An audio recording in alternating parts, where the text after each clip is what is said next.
Hey, good evening. So those in town told me that one person said that's just democracy, that decision that they took here. Another person saw no issue in raising the pride flag, but others see this as a very disappointing moment for the city.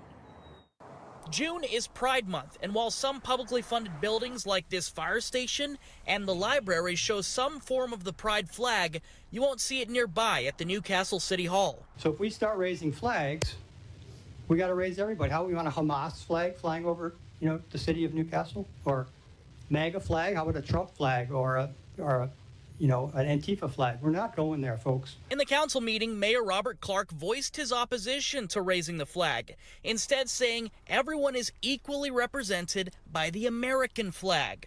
Councilmember Paul Charbonneau, who introduced the motion up for a vote, said the pride flag had been flown before. I anticipate this vote failing. I want those folks that identify that way to know that you matter and we see you as a city. I'm sorry, we can't continue this tradition. By a vote of 4-3, motion fails. His move to raise the flag failed. To say some are disappointed is an understatement. This is a moment to pull together as a community and hopefully get that mayor to reconsider. Corinna Lynn Guyette is the president of Eastside Pride, who said they'll write to the mayor and city about that decision. He referenced and compared the pride flag to the Hamas flag. Like that comparison is outrageous. I think that's another, icing on the cake for the community to just stand back and say, how could he even made that statement?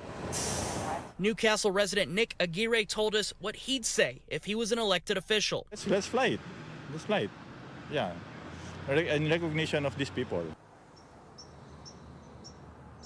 And today the mayor sent me a statement where he said he welcomes civil discussion, but said it might not be possible since a lot of people on both sides of the issue, he said, are, quote, emotionally charged. So he thinks it's best that government stay out of people's lives. We have many more statements on what's been said in this discussion. Just look for this article, KOMOnews.com. In Newcastle, Paul Rivera, KOMO News. The story we're following today is the controversy in Newcastle. The city council has voted against flying the pride flag in front of City Hall this month. And during June, which is Pride Month, other public buildings in the city are flying some form of the flag, including a fire station and a library.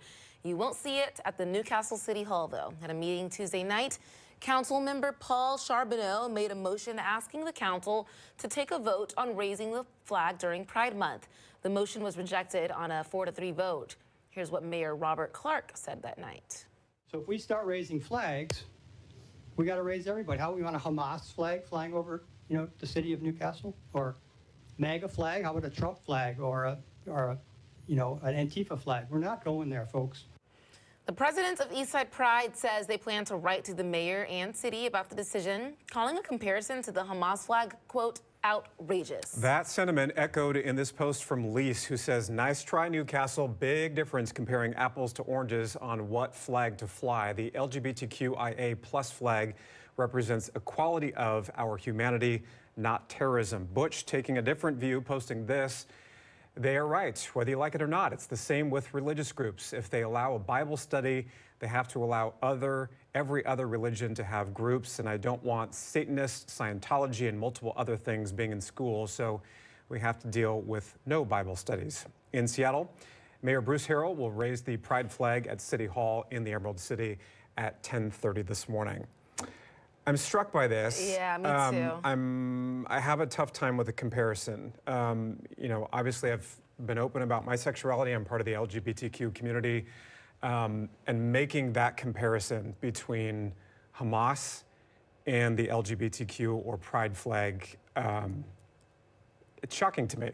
It is shocking, and it's rude, and it's not true at all. To even think about the fact that this was even debatable, the fact that there even needed to be a vote on this is kind of shocking to me and mind-blowing. Like that first viewer comment, this is equality and humanity. This isn't terrorism. The comparison is outrageous, plain and simple. The thing that strikes me, and issues like this come around every single year whenever Pride Month comes up, is I hate that it has become political.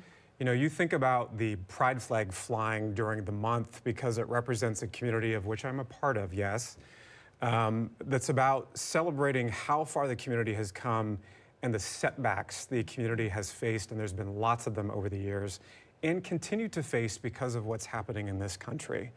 And that represents not just members of the LGBTQ community, that flag, but it represents everybody, including the allies who, you know, try to support the community in any way they can, knowing what they're going through. So it's a difficult conversation. I know other cities have made that decision, like Yakima decided not to fly a pride flag as well this year. But again, that comparison between the pride flag and Hamas, I just don't get the comparison. There is no comparison, apples to oranges. And yeah, I didn't know that Yakima also made a similar decision. I know Eastside Pride, like we just read, they're, you know, going to push back, hopefully write a letter to the mayor and maybe something gets reversed. But for now, it doesn't sound like they're going to raise that flag. But other cities are, and it's good to hear that Mayor Bruce Harrell Including the Emerald City. is going to do that here in Seattle today. That's right.